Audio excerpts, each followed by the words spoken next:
Otu National Association of Aircraft Pilots and Engineers NAAPE amaala Senator Uju Nwankwo aka n'ihu ka o wepụta ihe akaebe n'ebubo na ndị ọkwọ ụgbọelu pilots na ndị ọzọ na-arụ ọrụ n'ime ụgbọelu flight crews na-ese ihe osise Indian hem Igbo ma na-arụ ọrụ ụgbọelu ka ha nọ n'ọgwụ ike. Nyabụ otu gwara Senator Kalu ka o mee ngwa ngwa wepụta ihe akaebe na-akwado ihe o kwuru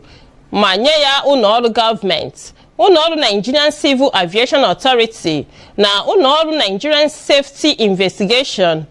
ma ọ bụ ọlacha asụ ọbụpụrụ ma wepụta ozi rịọ ndị na-anya ụgbọelu na Nigeria mgbagharụ.